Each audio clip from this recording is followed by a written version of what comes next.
Donc, module 5, nous allons parler d'un sujet plutôt intéressant. Nous allons parler de la théologie des émotions.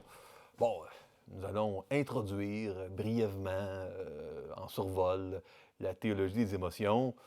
Chose évidemment que nous allons couvrir en long et en large. Ceux parmi vous qui un jour vont suivre le cours Personnalité humaine 1, un cours d'une trentaine d'heures, qui là se dédiera d'une manière beaucoup plus élaborée à comprendre toutes les nuances de comment la Bible nous enseigne de comprendre les émotions.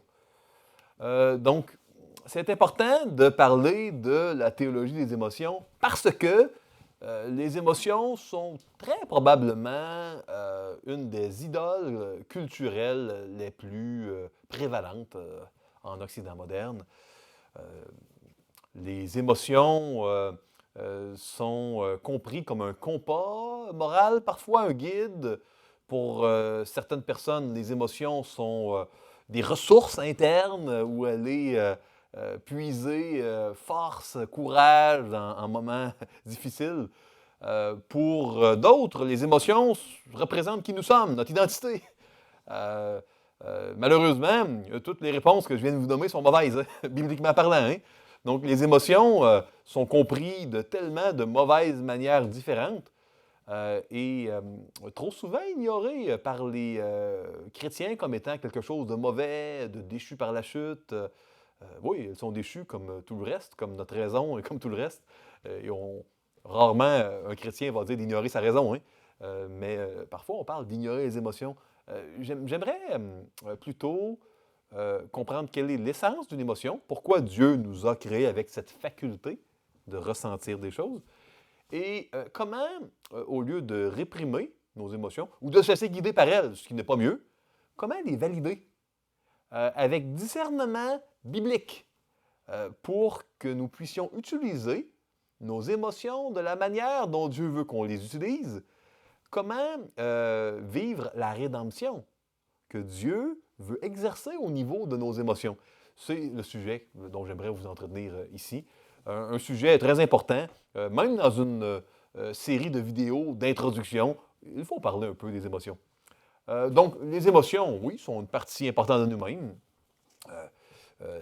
Nos émotions sont définitivement une faculté de notre personne. Nous pouvons ressentir des choses de la même manière qu'on peut voir, qu'on peut toucher, qu'on peut sentir, entendre. Eh bien, nos émotions nous permettent, à bien des égards, de ressentir toutes sortes de choses, de percevoir toutes sortes de choses, que l'on peut interpréter bibliquement ou non ensuite, au niveau de notre environnement.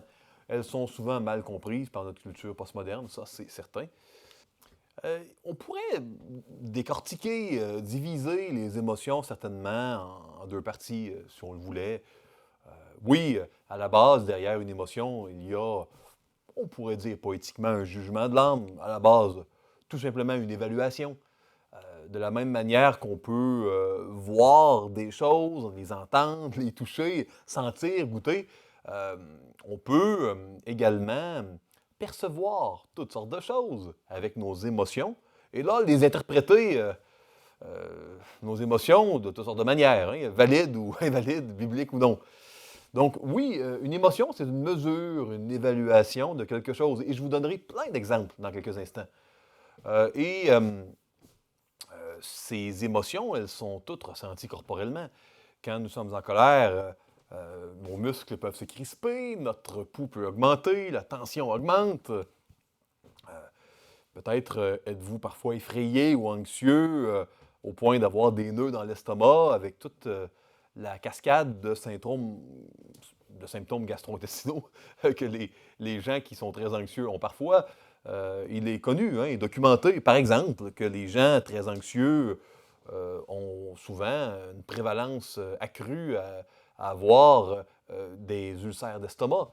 Comment l'épithélium, la membrane de l'estomac, peut-il parfois être perforé d'une manière accrue chez des gens qui sont plus anxieux? C'est quand même intéressant de voir la manière dont plusieurs émotions sont ressenties corporellement. On connaît le circuit de l'anxiété dans le cerveau, on prend le temps dans le cours de Counseling biblique 2 de le détailler avec l'amygdale, la sérotonine, etc. On connaît également le circuit de la récompense avec la dopamine et le nucleus accumbens dans le cerveau.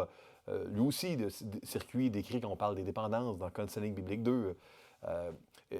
Cette émotion d'euphorie que l'on peut ressentir, d'ivresse dans certaines situations.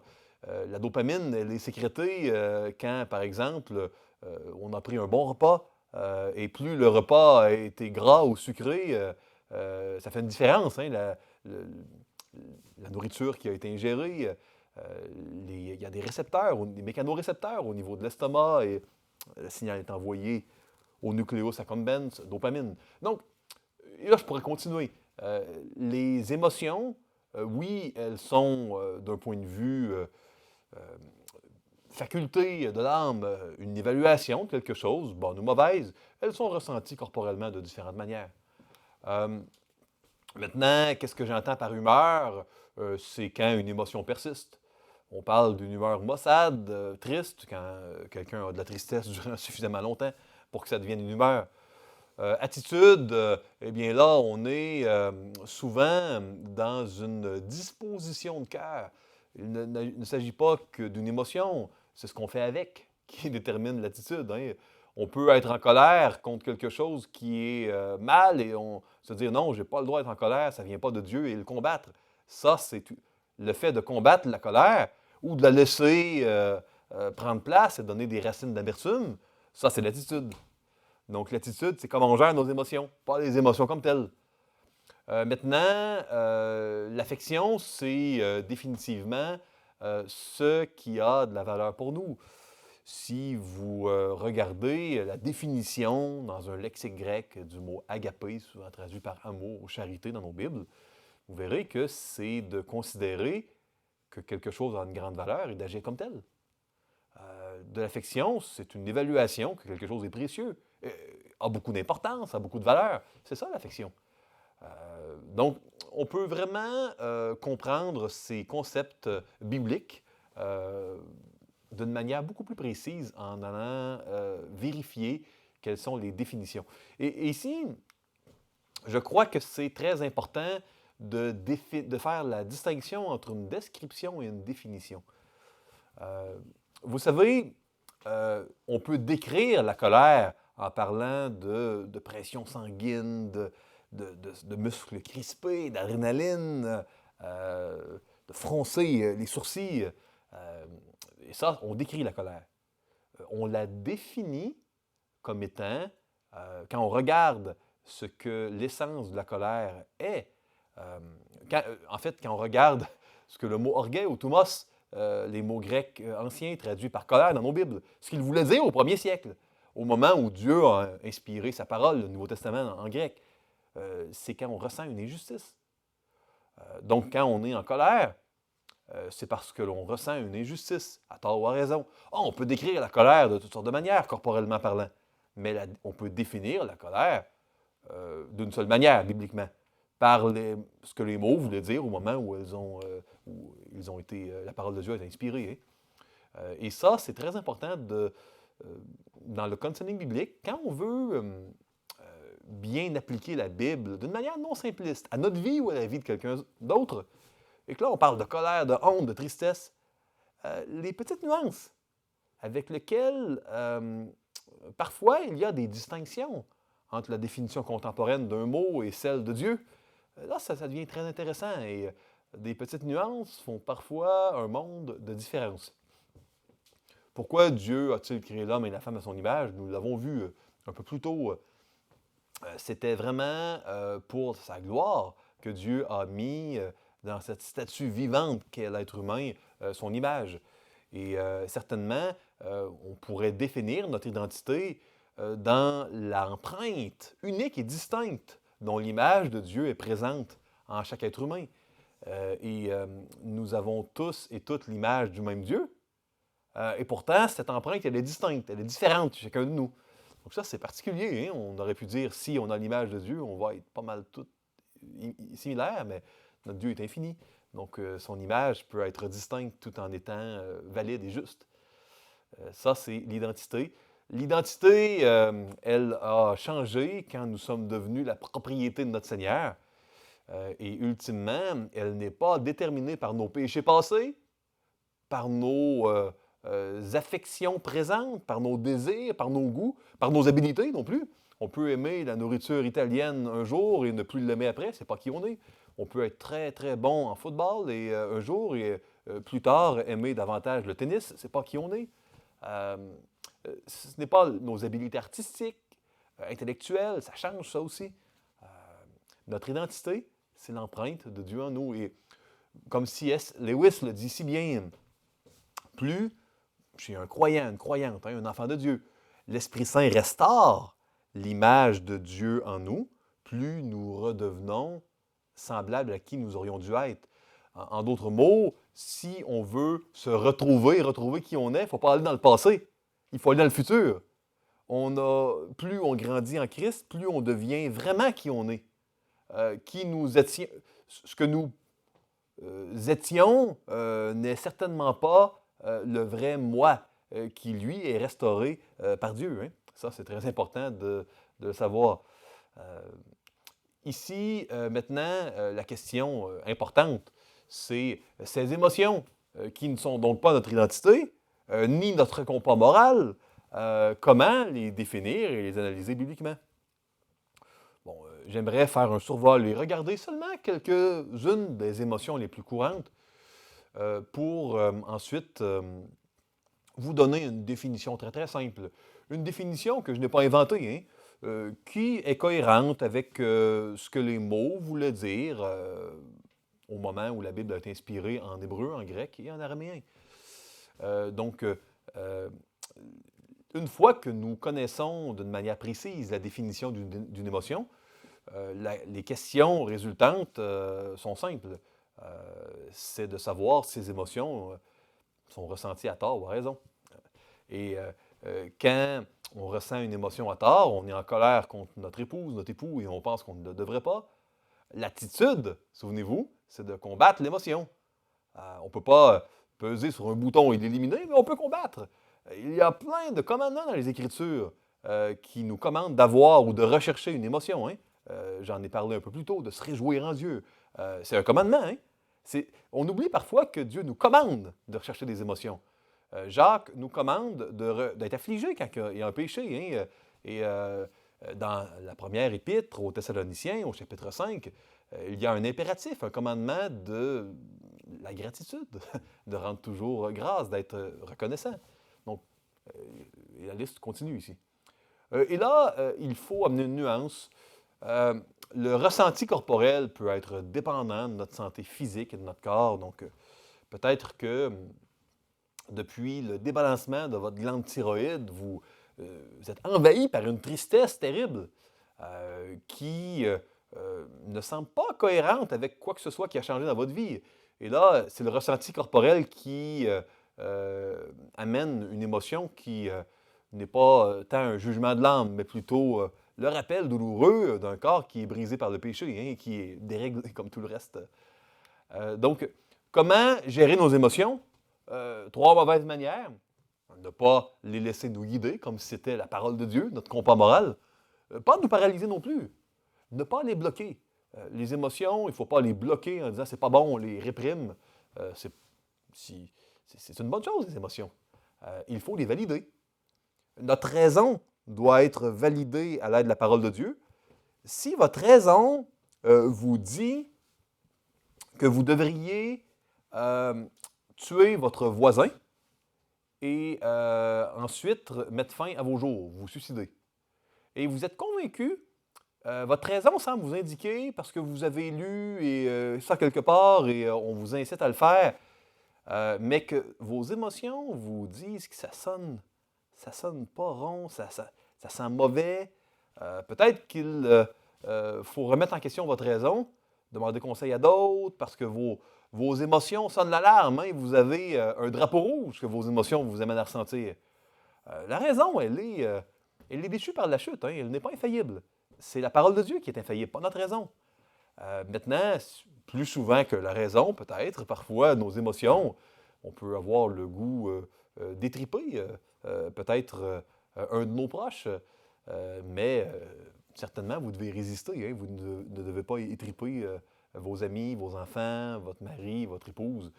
Votre tête va certainement vous dire que ce n'est pas la bonne chose. Suivez votre tête. Comment savoir quand suivre la tête ou les émotions, ou les deux, ou aucun des deux? La Bible. La lumière sur notre sentier, la lampe à nos pieds, c'est elle qui nous enseigne par le bénéfice de l'Esprit Saint. Il faut valider nos émotions.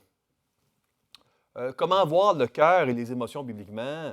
Un petit mot là-dessus parce que il y a une définition contemporaine du cœur qui est différente de celle de la Bible. Vous savez, le mot cardia en grec ancien ou leb en hébreu ancien, traduit par cœur dans nos Bibles, nous décrivent le centre de la volonté et de l'intelligence. Donc, c'est plus près de la tête que du cœur, tel que nous le comprenons. Les émotions, il y a plusieurs mots grecs et hébreux qui les décrivent. Elles sont habituellement situées ici, dans l'abdomen, dans les entrailles.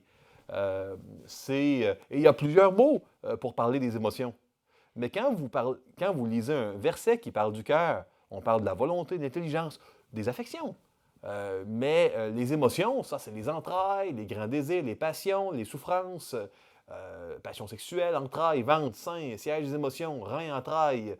Donc, c'est important, quand vous lisez dans l'Évangile que Jésus est venu pour guérir ceux qui ont le cœur brisé, de comprendre que le cardia qui est brisé, ce que ça voulait dire pour les gens qui comprenaient, et c'est une citation de l'Ancien Testament, donc Leb, c'est Jésus est venu pour guérir notre volonté brisée par le péché, notre intelligence spirituelle qui est brisée. Ah oui, Dieu, il est rempli de compassion, mais ça, c'est dit ailleurs. Et oui, il y a des informations. Dieu, il est sensible à nos entrailles, aux désirs. Mais il veut transformer nos désirs, le Seigneur. Mais c'est important de ne pas appliquer, quand on lit un verset sur le mot cœur, la définition occidentale moderne, mais plutôt la définition de ce que le mot voulait dire quand Dieu a inspiré la Bible. Vous comprenez, hein?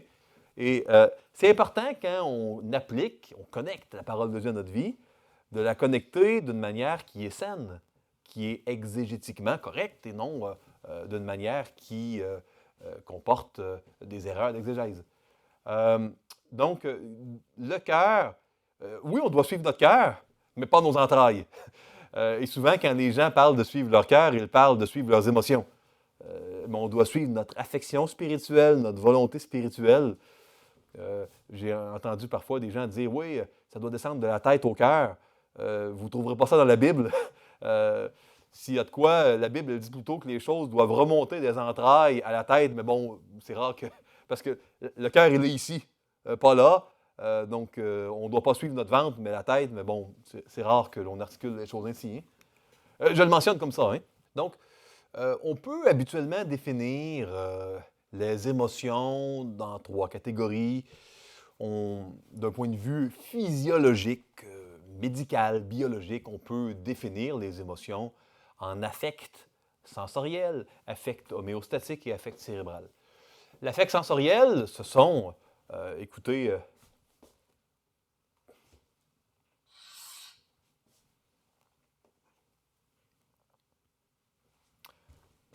l'affect sensoriel, ce sont nos sens ici. Donc, quels sont nos sens? Nos sens, eh bien, on parle de ce que l'on peut sentir, de ce que l'on peut toucher, entendre, voir, goûter. Nos 5 sens, hein? D'un point de vue biologique, physiologique, c'est une forme d'émotion quand on sent quelque chose. Donc ça, c'est pas un jugement de l'âme, c'est un jugement du corps, à bien des égards. L'affect homéostatique. L'affect homéostatique, ça, c'est une perception de notre système, de notre corps. Donc, quand on a des vertiges, quand on a des nausées, de la douleur. Nous sommes ici dans une forme d'émotion. Nous ne sommes pas comme dans les 5 sens, mais nous sommes dans des émotions, des affects homéostatiques. Et là, je pourrais continuer, je pourrais dire la fatigue. La fatigue est une forme d'émotion. Donc, et là, encore une fois, on va en détail, plus en détail dans des cours ultérieurs, dont Personnalité humaine 1 et Counseling et physiologie 1, mais ici, il y a une catégorie d'émotions. Ces émotions ont des circuits correspondants dans le cerveau qui sont pour certains connus, documentés. Donc ici, les 5 sens. Quand nous parlons des émotions en counseling, ça, c'est surtout l'affect cérébral. Ça, c'est celle qui nous intéresse en counseling biblique. C'est celles qui sont un peu reliées à l'âme. Donc, on pourrait dire que ces deux émotions sont reliées au corps. Hein? Les émotions sensorielles et homéostatiques. On pourrait dire, à un certain degré, que les émotions cérébrales sont davantage une évaluation de l'âme. Hein? Cela ne serait pas faux de dire tout cela. Donc, ici, j'ai mis dans le fond, un schéma qui nous donne une idée du circuit des émotions. Hein. On sait que les émotions fonctionnent de toutes sortes de manières. Il y a, et là, on élabore dans plusieurs cours futurs sur certains circuits plus importants pour nous, les conseillers bibliques. Mais il y a vraiment une matérialisation de plusieurs types d'émotions, autant au niveau de la fatigue, au niveau des émotions homéostatiques comme la douleur. Je vous donne un exemple. On sait que la douleur, qu'il y a plusieurs sortes de douleurs. La douleur neuropathique, par exemple. Et on sait que la douleur, on sait que quand il y a lésion, si on se coupe ou on se brûle, on sait que le signal de la douleur va voyager dans la corne dorsale de la moelle épinière. On sait exactement le circuit que ça prend au niveau du cerveau. On connaît les neurotransmetteurs impliqués. Donc, que ce soit l'affect homéostatique, sensoriel ou l'affect cérébral, il y a des circuits dans le cerveau. Et c'est important de réaliser cela. C'est important, même dans un cours d'introduction au counseling biblique, de réaliser qu'il ne faut pas spiritualiser la maladie. Que être triste ou avoir peur, c'est loin d'être nécessairement un manque de confiance en Dieu ou de joie en Dieu. Il y a toutes sortes d'explications dans un corps brisé par le péché qui peuvent expliquer. Et il ne faut pas être trop prompt à crier au péché ou à condamner. C'est plus compliqué que cela. Et à défaut de tout étudier dans un cours d'introduction, juste de comprendre que il y a une facette très, très corporelle à tout cela. Il ne faut pas spiritualiser la maladie, mais il ne faut pas médicaliser le péché. Je pense que c'est une catégorie que je souhaite beaucoup amener à votre attention ici. Bon, maintenant, permettez-moi de vous proposer quelques définitions d'émotions courantes avec des questions très simples que déjà, aujourd'hui, dès maintenant, vous serez à même de vous poser. Vous savez, quand dans la Bible, il y a la peur, le mot grec phobéomai, est traduit dans nos Bibles souvent par anxiété, par peur. C'est tout simplement la perception. Quand nous avons peur, nous percevons, nous ressentons à tort ou à raison la présence d'une menace. Vous savez, moi, j'ai des enfants et si jamais un étranger insiste pour que ma petite fille de 4 ans aille avec lui dans sa voiture, il veut lui donner des bonbons, je serais très, très content que ma petite fille de 4 ans elle ait une certaine forme de peur, qu'elle ressente la menace. C'est pas normal qu'un étranger offre à une petite fille de 4 ans de monter dans sa voiture prendre des bonbons. C'est culturellement inapproprié, il y a une menace. Si je me promène en forêt, ici, il y a un bois vraiment sur mon terrain et il y a des ours à proximité. Si je me promène sur mon terrain et que je vois un ours qui avance à bonne vitesse vers moi, j'espère qu'il y aura cette anxiété avec des charges d'adrénaline qui me donnera peut-être une vitesse accrue, une force musculaire augmentée, parce qu'il y a bel et bien une menace. Hein? Un ours, ça peut tuer. Donc, voyez-vous, quand on ressent la présence d'une menace, si elle est présente, c'est très bon d'avoir de la peur. Ce qu'on fait avec, est-ce qu'elle est amplifiée, diminuée, ça c'est une autre chose. Ne pas avoir peur en présence d'une menace, c'est un problème. Ne confondez pas maintenant la manière dont on doit gérer notre peur et si elle était légitime ou pas. S'il y a menace, la peur est légitime. On peut bien la gérer, mal la gérer, aller à Dieu, ne pas aller à Dieu, mais s'il y a présence de menace, on devrait avoir peur. S'il n'y a pas de menace, on ne devrait pas avoir peur. Les inquiétudes, c'est autre chose. Hein? J'y viendrai plus tard, peut-être, mais c'est pas le même mot. Hein? Mérimnao, en grec ancien, c'est pas comme la peur, c'est une autre définition. Donc, comment questionner mon émotion? Quelle est la menace ressentie? Et là, je pourrais savoir si c'est à tort ou à raison. Vous pouvez toujours vous demander, quand il y a une angoisse, qu'est-ce que je ressens comme une menace? Et est-ce vraiment une menace bibliquement ou pas? Ça, c'est la manière de valider votre peur. Vous savez, dans Luc, au chapitre 22, quand Jésus a eu une angoisse, mais alors là, une angoisse profonde, hein, on parle du mot agonia, hein, c'est une puissante angoisse en suer des grumeaux de sang. Jésus n'a pas péché. Quelle menace plus grande que d'être séparé de son Père et subir la colère du Père? C'était toute une menace. Et lui, il est allé au Père, dans la prière. Et il a été fidèle. Il a accepté, volontairement. Il a géré sa peur parfaitement. Et il était légitime, sa peur. Bouleversement, quand nous ressentons, à tort ou à raison, qu'il y a dommage important et inattendu, quand nous sommes bouleversés, nous devons nous demander quel est le dommage que je ressens comme important. Et est-ce que c'est vraiment un dommage bibliquement ou pas? C'est la question qu'il faut se poser. La colère, maintenant. Orgueil et Thumos. Ça, c'est vraiment intéressant. C'est l'injustice.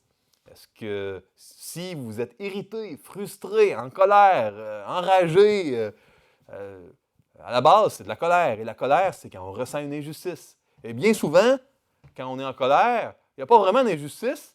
Notre compas moral, il est quelle surprise! Je vous avais parlé des systèmes intégrationnistes qui nous amènent à regarder en soi. Eh bien, quand nous sommes dans une colère pécheresse, c'est souvent parce que la justice, c'est centré sur moi et non la vérité de Dieu. Hein? Et quand je sens que les autres me doivent des choses qu'ils ne me doivent pas vraiment et que je me mets à la place de Dieu, eh bien là, oui, je serai en colère pour toutes sortes de choses. Mais ultimement, quand vous êtes en colère, on doit se demander, vous devez vous demander, y a-t-il une injustice? Et si oui, quelle est l'injustice que je ressens? À tort ou à raison, hein? Qu'est-ce que je ressens comme une injustice? Et là, ça, c'est une question extrêmement intéressante.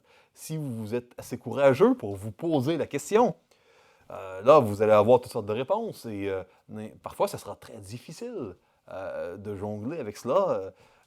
Parfois, nous ressentons une injustice réelle, mais elle nous amène à développer de la haine ou de l'amertume. Donc, vous savez, déclarer l'injustice chez quelqu'un, ça, c'est la prérogative de Dieu, hein, qui est le juge. Nous ne devons pas juger les gens. Oui, juger les fruits, la conduite des gens, mais pas les gens eux-mêmes. Ça, c'est réservé à Dieu. Hein. Confusion, quand je perçois à tort ou à raison qu'il y a un désordre dans mes repères moraux, dans mes valeurs, au sujet d'un domaine précis. Quels sont les repères où il y a désordre? Ça, c'est la question intéressante. La culpabilité. Elle est intéressante, elle aussi.